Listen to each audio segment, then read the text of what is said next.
Olá, pessoal. Estamos, dando prosseguimento ao gerenciamento de escopo.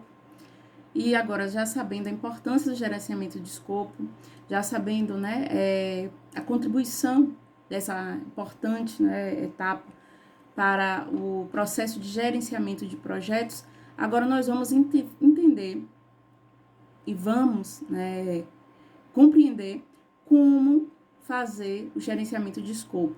Quais são as ferramentas, que serão utilizadas para a construção, para podermos desenvolver o gerenciamento de escopo.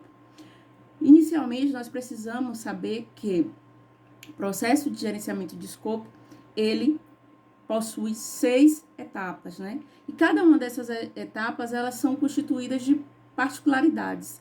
E é a particularidade de cada uma dessas etapas que traz o fundamento principal da importância, do gerenciamento de escopo para determinado projeto, para a execução de qualquer projeto que venhamos a desenvolver. E o primeiro processo, de planejo do gerenciamento de escopo, como uma ferramenta para auxiliar na construção, de um determinado projeto, é justamente planejar o gerenciamento de escopo. E esse planejamento, ele consiste em um plano de gerenciamento de escopo que vai, na verdade, definir, determinar como o escopo será definido, como será validado e como será controlado. Então, é importante essa definição para que tudo que vier a acontecer após essa definição está alinhado com a questão do escopo, da abrangência desse projeto. Então, ele é criado a partir do termo de abertura do projeto, que nós já vimos lá inicialmente, e vocês estão dando continuidade com a construção daquele projeto que eu defini, com vocês, que vocês iriam construir esse projeto para ser apresentado ao final da disciplina. Então, aquele termo de abertura do projeto, ele é essencialmente importante, porque é a partir dali, que são estabelecidos ativos de processos organizacionais, e os fatores ambientais da empresa. Então, a partir dali é que é criado aquele processo de definição do que é que vai ser trabalhado, do que é que vai ser definido, das estruturas, da organização para a construção do projeto. Então, normalmente, dentro desse processo, a técnica de opinião, especializada e a prática de reuniões, ela se torna comum, porque para definir um determinado projeto, dependendo da área específica, é necessário que tenha uma opinião especializada, alguém que conheça realmente, que saiba as demandas, que saibam do que necessita para a execução de determinado projeto em determinada área. Por exemplo, se um determinado projeto ele vai abranger a área da saúde, é necessário que tenha alguém especializado na área de saúde, porque conhece de perto, e conhece de forma mais especializada as demandas, para o atendimento daquelas necessidades daquele projeto. Então, a opinião especializada é algo importantíssimo dentro dessa perspectiva, do processo, de iniciação, do gerenciamento do escopo do projeto. A coleta dos requisitos, que são essenciais para o gerenciamento de escopo. Então, quais são esses requisitos, Então, ele procura, dentro da coleta desses requisitos, elencar as características e as funções que o projeto deve ter para atender às necessidades do cliente. Nós sabemos que tudo que nós estamos fazendo, construindo um projeto, é para algo ou alguém, como nós já falamos anteriormente.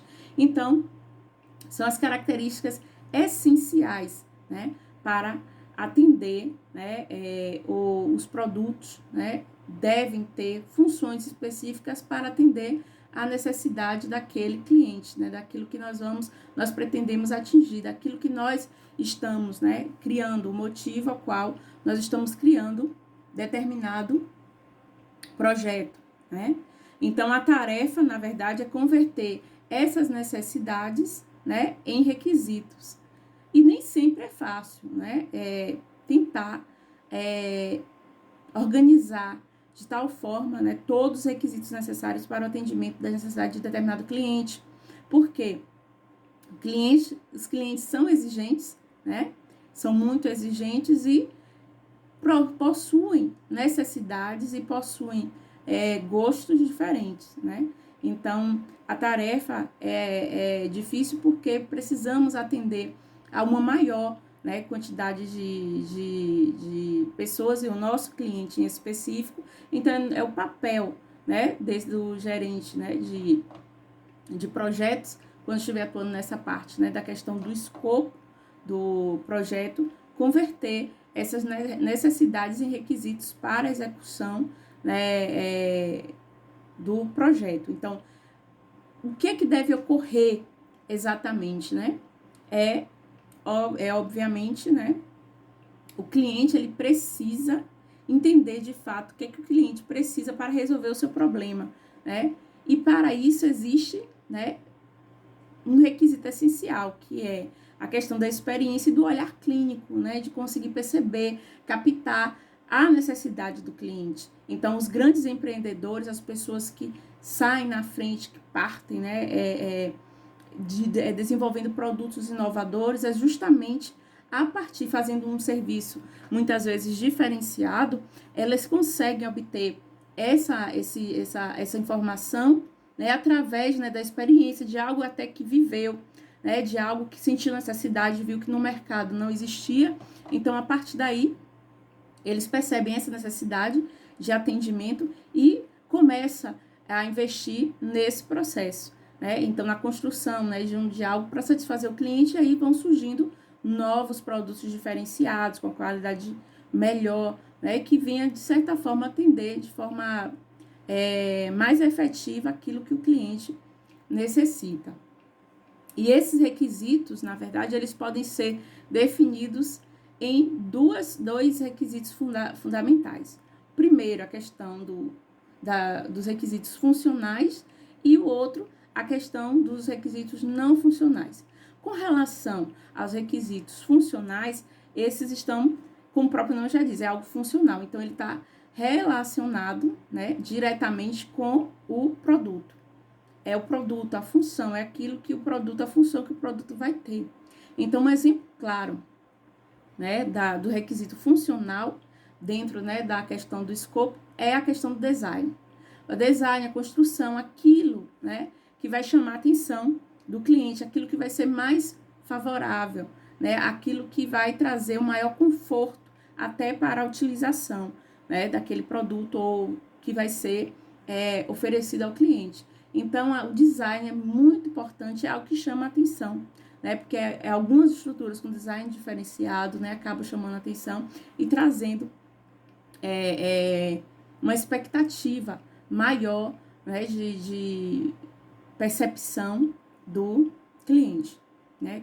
E entre os requisitos não funcionais, esses estão relacionados às condições ambientais que estão determinadas, né, que estão descritas dentro do produto, né, ou do objeto que vai ser construído. E, nesse caso, está relacionado, um exemplo claro disso é a usabilidade. A necessidade, aquele produto, ele vai ser usado para quê? Né? Qual a função dele? Qual o objetivo? Vai ter utilidade em quê? Então, esses são os requisitos, né, estabelecidos como não funcionais. Não tem a ver com a função, mas sim com a usabilidade. O cliente vai usar aquele produto como, né? O que é que ele busca atender? Então, esses são conhecidos os requisitos não funcionais, né? Dentro da perspectiva dos requisitos definidos dentro do escopo do projeto. Então, para atender a esse princípio, né? A construção dessas ferramentas, então, são utilizadas normalmente, né, as técnicas de entrevistas para saber, né, em busca daquilo que o cliente necessita, daquilo que o cliente ele sente, né, necessidade de obter. A opinião do cliente é muito importante dentro desse aspecto, né? Os grupos de discussão também de trabalho para a opinião, né? A opinião de cada um seja avaliada, né? Estabelecida dentro, né, daquele contexto, para que haja, né, um melhor aproveitamento da oportunidade e que também, né, possa ouvir diversas fontes para que o resultado ele seja bem melhor, né? Quando há uma visão diferenciada, né? Quando várias pessoas discutem, as opiniões elas são compartilhadas e a tendência é que os produtos eles venham, né, de certa forma, serem mais bem apresentados e tenham, né, uma maior funcionalidade. Ou também pode ser utilizada a questão das oficinas facilitadas, né, que são oficinas criadas para criar cenários que venham pressupor, né, algo que poderia ser, né, definido ou estabelecido, né, como forma de atender a necessidade do cliente.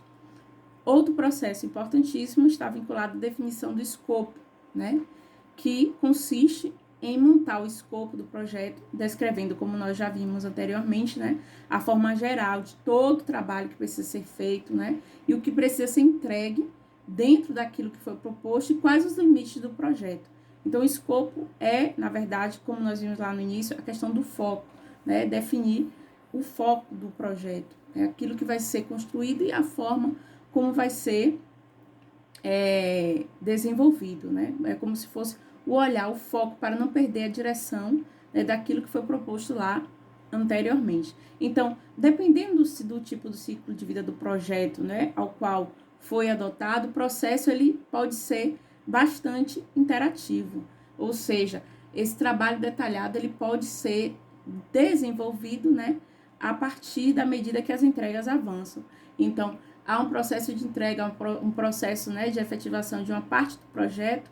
Então, a partir daí, consegue-se também, né, gerenciar e verificar o escopo, né, a definição, se aquilo ao qual o projeto ele foi criado, ele está sendo atendido, né, as necessidades estão sendo atendidas. Então, para a definição do escopo, né, são utilizadas algumas técnicas, como a opinião especializada, né, a respeito do produto, a análise também, né, em relação ao produto, além de geração de alternativas que possam, né, estar presente para que possa dar um direcionamento daquilo que está sendo, né, utilizado dentro desse processo, né, de formação, de construção, né, de definição de escopo do projeto.